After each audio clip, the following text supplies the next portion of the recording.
నమస్కారం. నా పేరు శంకర్. నేను హైదరాబాద్ వాసిని. బేసికల్లీ ఆంధ్ర వాడినే కానీ పుట్టి పెరిగింది మాత్రం మొత్తం అంతా ఎడ్యుకేషన్ కానివ్వండి, చదువుకుంది మొత్తం ఏదైనా సరే హైదరాబాద్ నగరంలో జరిగిపోయింది.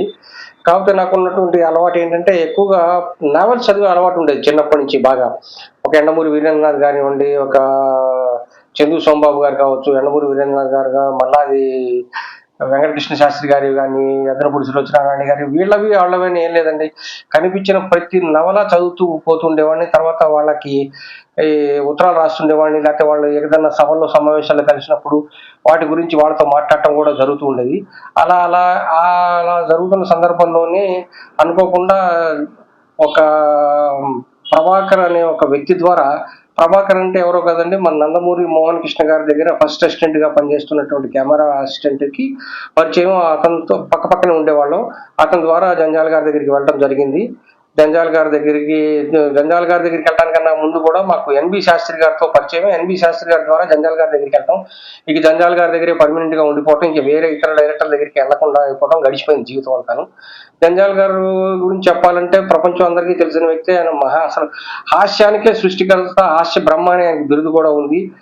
ఆయన సినిమాల్లో ఎంత గొప్ప హాస్యం ఉంటుందో నిజ జీవితంలో మనిషి ఆయన అంత సీరియస్ గానే ఉండేవారు. తర్వాత అవసరం వస్తే అంతకు వంగింతల హాస్యాన్ని మనతో కూడా కురిపించేవారు ఆయన. ఆయన తెల్లవాళ్ళు ఆలోచిస్తూనే ఉండేవారు, రాస్తూనే ఉండేవారు. ఆయన ఎప్పుడు పడుకునేవారు, ఎప్పుడు షూటింగ్కి వస్తున్నారు అన్నది కూడా ఎవరికి తెలిసేది కాదు. రాత్రి 2-2:30 వరకు రాస్తూనో, మాట్లాడుతూనో, ఫ్రెండ్స్తో ముచ్చట్లు పెట్టుకుంటూనో కూర్చుని మళ్ళీ 4-4:30కంతా కూడా అసిస్టెంట్ డైరెక్టర్స్, మేనేజర్లు వాళ్ళు వీళ్ళు అందరూ 4-4:30 కల్లా ఇంటికి వచ్చేయమని ఆ రోజు జరగవలసిన షూటింగ్ గురించి, ఆ రోజు జరగవలసినటువంటి కార్యక్రమాల గురించి డిస్కస్ చేస్తుండేవాళ్ళు. మేమంతా నిద్ర కళ్ళు దుడుకుంటూ ఆయన దగ్గరికి వెళ్తే ఆయనకి అప్పటికే శుభ్రంగా స్నానం చేసేసి పూజ కార్యక్రమాలు ముగించుకుని తెల్లని శ్వేతవర్ణమైన బట్టలు ధరించి చక్కగా ఎక్కడ ముట్టుకుంటే మాసిపోతారో అన్న రంగు, ఆయన రంగు అలా ఉండేది. ఆయన వేసుకునే దుస్తుల రంగులు అలాగే ఉండేవి. చక్కటి తెల్లటి బట్టలు వేసుకుని బొట్టు పెట్టుకుని అలా ప్రశాంతంగా ఉండేవారు. మాకే సిగ్గు అనిపించేది, ఇంత పెద్ద ఆయన దగ్గరికి మనం ఏంటి ఇంకా అసలు ఇలా వెళ్తున్నాం, ఆయన ఏంటి పెద్ద ఆయన ఇంత తెల్లవారుజామునే లేచేసి. ఆ అలవాటు ఆయనకి పెద్ద ఆయన ఎన్టీ రామారావు గారి దగ్గర నుంచి అలవడిందని మేము అనుకుంటున్నాం. ఎన్టీ రామారావు గారు లాగా ఈయన కూడా కొన్ని అలవాట్లు ఆయనకి చాలా దగ్గర పోలికలు ఉండేవి. వర్క్ విషయంలో చాలా బాగుండేవారు ఈయన.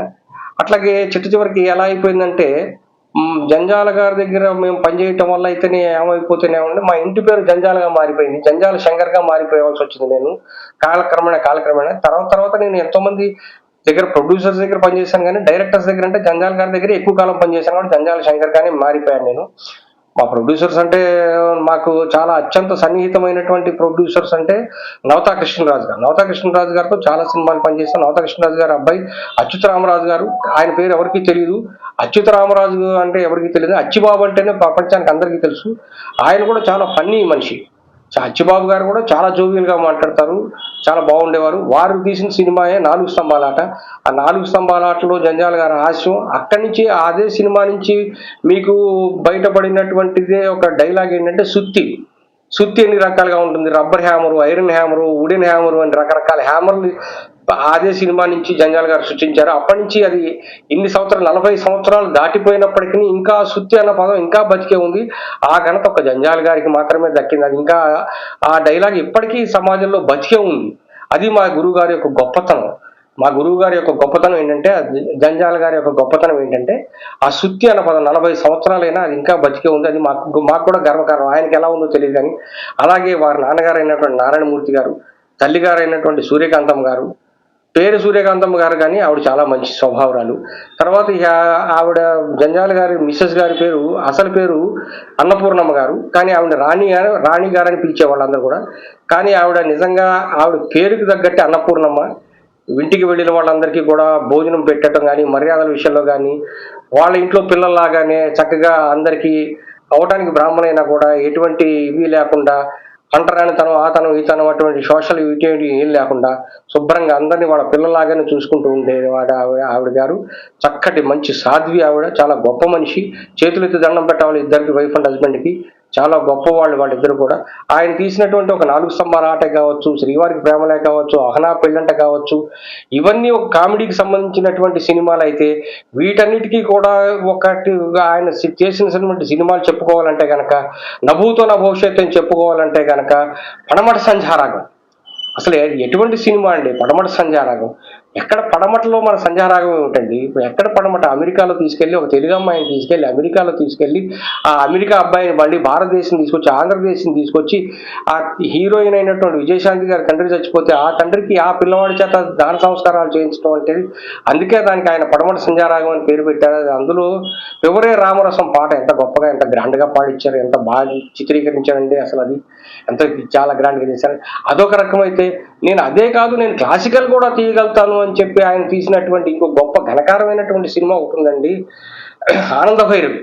గొప్ప డ్యాన్స్ క్లాసికల్ సినిమా అండి. ఎంత గొప్పగా తీశారండి అందరూ. విన్నకోట రామన పంతులు గారు వాళ్ళతోటి ఎంత గొప్పగా చేయించారండి. అసలు అది ఎంత గొప్ప సినిమా అండి. అట్లా చెప్పుకుంటూ పోతే జంజాల గారు ఒకటా రెండా ఆయన తీసినటువంటి 39 సినిమాల్లో ఎంతమంది అండి. ఆయనకి అత్యంత ప్రియమైన శిష్యుల్లో ఇంకా ఉన్నటువంటి వాళ్ళలో మన ఈయన ఉన్నారు, ప్రదీప్ గారు ఉన్నారు. ఆయనకు అత్యంత ఇష్టమైనటువంటి శిష్యులు. కానీ ప్రదీప్ గారికి ఆయనకు అత్యంత చాలా ఇష్టమైనటువంటి శిష్యుడు ప్రదీప్ గారు.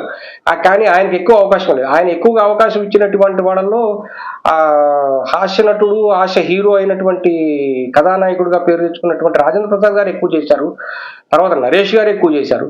తర్వాత కొద్ది గొప్ప తక్కువ పాపం అత్యంత ఇష్టడైనటువంటి ప్రదీప్ గారికి కూడా ఆయన ఎక్కువగా ఇవ్వలేదు. ఆయన ఎందుకంటే ఆయన నటనకే ప్రాధాన్యత ఇచ్చారు కానీ బంధుత్వానికి కానీ శిష్యుడికి కానీ వీడు నావాడు అని ఎక్కడ బంధుత్వానికి ఎక్కడ కూడా ఆయన రక్త సంబంధానికి కానీ బంధుత్వానికి కానీ ఈ గురు శిష్యుల అనుబంధానికి కానీ ఎక్కడ ఎవరికి ఒక అసిస్టెంట్ డైరెక్టర్స్ అయితే కానివ్వండి, హీరోయిన్స్ అయితే కానివ్వండి, హీరోలు అయితే కానివ్వండి, ఆర్టిస్టులు ఎవరైనా సరే ఆయనకు కావలసిన నటనకే ప్రాధాన్యత ఇచ్చారు. కానీ ఒక బ్రహ్మానందం గారికి అయితేనేవ్వండి, కోట శ్రీనివాసరావు గారికి అయితేనేవ్వండి, ఏబిఎస్ గారికి అయితే ఎవరికైనా సరే ఆయన నటన ఉన్న దగ్గర ఆయన వాళ్ళ దగ్గర కావాల్సిన నటన పిండుకోవడానికి ప్రయత్నం చేశారు. కానీ వీడు నా బంధువు, వీడు నాకు కావాల్సిన వాడు, వీడికి నేను ఇవ్వాలి, వీడిని పైకి తీసుకురావాలి అన్న స్వార్థంతో ఆయన ఏనాడు ఎప్పుడు కూడా ఆలోచించలేదండి. ఎవరికి ఒక కెమెరామ్యాన్కి కానివ్వండి, ఒక టెక్నీషియన్ కానివ్వండి, ఎవరికైనా కానివ్వండి, ఆయనకి బాగా ట్యూన్ అయిపోయిన ఎడిటర్స్ ఎవరైనా ఉన్నారు అంటే కనుక నాకు తెలిసి ఒక గౌతమ్ రాజు గారు ఒక్కరు బాగా చాలా ఆయనకి. గౌతమ్ రాజు గారు జంజాల గారి కళ్ళల్లో చూసి ఆయనకి ఏం కావాలి అని దాన్ని అలా కట్ చేసి ఎడిట్ చేసి ఇవ్వగలిగిన ఏకైక వ్యక్తి గౌతమ్ రాజు గారు. అలా నేను గమనించినటువంటి నాకు తెలిసినంత మటుకు ఆయన అలా చేసినటువంటి వాళ్ళలో గౌతమ్ రాజు గారు చాలా గొప్పగా చేసి ఇచ్చారు జంజాల గారికి, మా జంజాల గారికి. ఇంకా జంజాల గారి నుంచి చెప్పుకుంటూ పోవాలంటే ఒక వారం కాదు, ఒక రోజు కాదు, ఒక సంవత్సరం కాదు, ఎన్ని సంవత్సరాలైనా చెప్పుకుంటూ వెళ్ళొచ్చు. ఇవాళ తెలుగు చిత్ర పరిశ్రమలో జంజాల గారిని అభిమానించని ఒక దర్శకుడు కానీ రచయితలు కానీ ఎవరు ఉండరు అనేది అతిశయక్తి కాదు. నాకు తెలిసి ఆల్మోస్ట్ ఇవాళ ప్రతి డైరెక్టర్స్ అందరూ ఇవాళ ఉన్నటువంటి యువ దర్శకులు అందరూ కూడా ఏదో ఒక సందర్భంలో ఎక్కడొక్కడ ఏదో ఒక వేదిక మీద జంజాల గారిని తలుచుకుంటూనే ఉంటారు. జంజాల గారిని కలిసి మేము మిస్ అయిపోయామని వాళ్ళ యొక్క ఇదిని వాళ్ళు తలుచుకుని ఆయన గొప్పని పొగుడుకుంటూనే ఉంటారు. ఆయన తయారు చేసినటువంటి ఎంతో మంది నటులు కూడా వెళ్ళిపోవటం తెలుగు ఇండస్ట్రీకి చాలా తీరని లోటు అని నేను చెప్పుకుంటున్నాను. నమస్తే, థ్యాంక్ యూ.